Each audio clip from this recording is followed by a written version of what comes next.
رسول اکرم صلی اللہ علیہ وآلہ وسلم نے فرمایا 4 باتوں کو غور سے سنیے.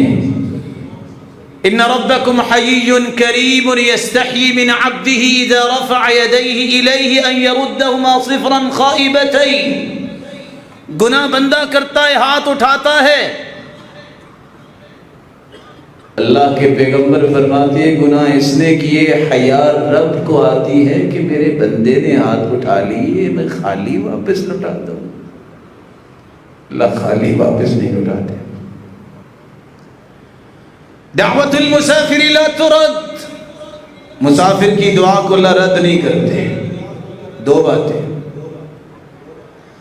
رب اشعث اغبر مدفوع بالباب لو اقسم علی اللہ لابرہ. قصہ آپ نے سنا ہوگا. مدینے والوں نے بارش مانگی لیکن بارش نہیں آئی. اشرافی تھے.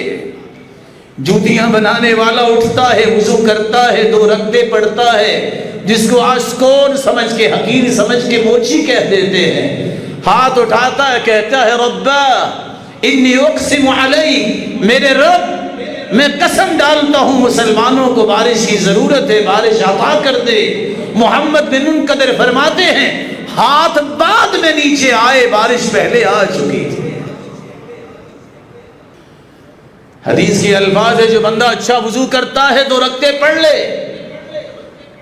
ہاتھ اٹھا کے کہہ دے رب اغفر لی اللہ مجھے معاف کر دے.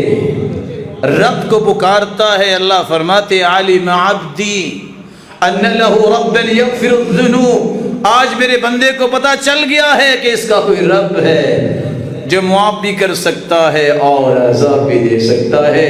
عبدی اعمل ما شئت فقد غفر لك. جو بھی تو نے کیا ہے جاؤ میں نے تجھے معاف کر دیا. لیکن صحیح مسلم کی روایت ان 4 چیزوں کے بارے میں کیا کہتی ہے. ایک بندہ حرام مال لے کے نکلتا ہے سفر بھی لمبا کرتا ہے یطیل السفر اشعث اغبر بال بکھرے ہوئے سفر بھی ہے بال بھی بکھرے ہوئے پراگندہ حال ہے. ہاتھ اٹھاتا ہے کہتے ربی یا رب یا رب اے میرے رب اے میرے پالنے والے. ساری چیزیں آ گئی اس میں لیکن وَمَطْعَمُهُ حرام اس کا کھانا بھی حرام کا ہے وَمَلْبَسُهُ حرام اس کا لباس بھی حرام کا ہے وَمَشْرَبُهُ حرام اس کا پینا بھی حرام کا ہے وَغُذِّيَ بِالْحَرام اس کی غذا جو ہے وہ بھی حرام کی ہے. صحیح مسلم کی روایت بتاتی ہے فَأَنَّا يُسْتَجَابُ لِذَلِكَ فَأَنَّا يُسْتَجَابُ لَهُ. اس کی دعا کو اللہ کیسے قبول فرمائیں گے جس کا کھانا پینا اور لباس حرام کا ہے حالانکہ وہ مسافر بھی ہے حالانکہ وہ یا رب بھی کہتا ہے حالانکہ وہ بھی اسی طرح بال بکھرے ہوئے ہے اور جا بھی رہا ہے تو کہاں حج کرنے جا رہا ہے. اس کی دعا کو کیسے اللہ قبول کرے.